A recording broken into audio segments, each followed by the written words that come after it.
Keling hayotimizda sifatli, ilmiy asoslangan, peer-reviewed ilmni qanday qo'llash, uyqudan tortib o'rganish, kreativlik, ovqatlanish va boshqa jarayonlarni qanday optimallashtirish haqida gaplashamiz. Buni men odatda kundalik hayotimda qanday qilaman, shu misolda tushuntirib beraman. Ertalab uyg'onish muhimligi. Men odatda soat 6:30 oralig'ida uyg'onaman.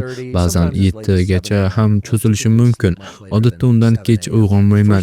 Uyg'onganimda so'ng qiladigan birinchi ishim yotoq yonimda turgan qalam va qog'oz uyg'ongan vaqtimni yozib qo'yish.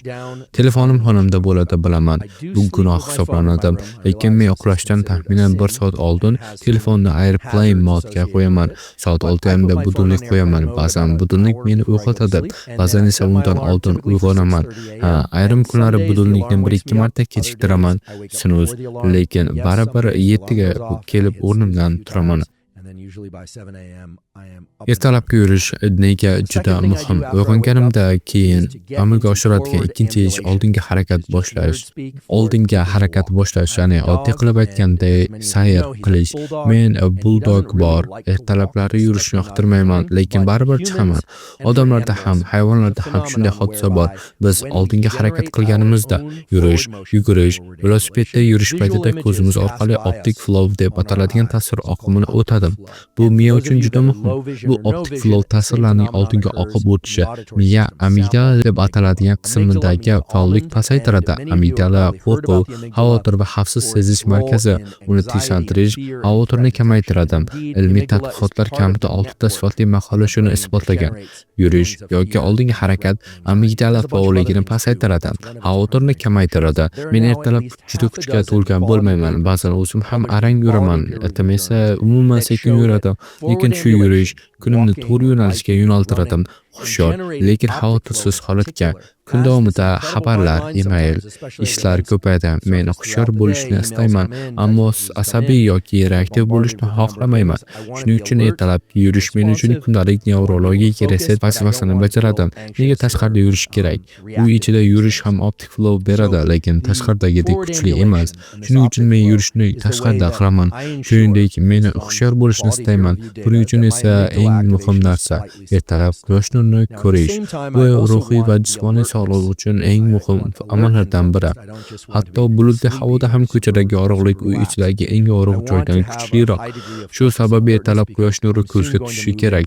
Qancha vaqt? 2 daqiqa minimum, 10 daqiqa yaxshi, 30 daqiqa ajoyib. Quyosh nuri ko'zdagi melanotin hujayralarni faollashtiradi. Ular miyaga kunduz bo'ldi, hushyor bo'lish va faol bo'lish vaqti keldi degan signal yuboradi. Bu signal tananing barcha tizimlarini, yurak, jigar, ichak, miya hammasini uyg'otadi. Bu sog'lom uyqu gormonal metabolizm siklini yaratadi. Uyqudan keyin suv ichish, yurishdan keyin itimga ovqat va suv beraman. Keyin o'zim ham suv ichaman. Sifatli ilm shuni ko'rsatadi. Gidratatsiya ruhiy faoliyat uchun juda muhim. Ertalab chanqoq bo'lmasam ham o'zimni majbur qilaman. 500 ming millilitr 16:32 oz suv ichaman. Yarim choy qoshiq dengiz tuzi elektrolit uchun. Neyronlar natriy, magniy, kaliyga muhtoj. Ular signallarni o'tkazadi. Kofe ichishni kechiktirish nega foydali? Men kofe ichishni juda yaxshi ko'raman, lekin uyg'ongandan keyin 91-20 daqiqa kutaman. Buning sababi adenozin. Adenozin uyquni keltiradigan modda. Uyg'onganda uning darajasi past bo'ladi. Kofe adenozinning retseptorlarini bloklaydi. Agar ertalab juda erta ichilsa, tushlikdan keyin energiya qulab tushishga olib keladi. Kofeni 1,5-2 soat kechiktirish kun davomida energiya barqaror bo'ladi.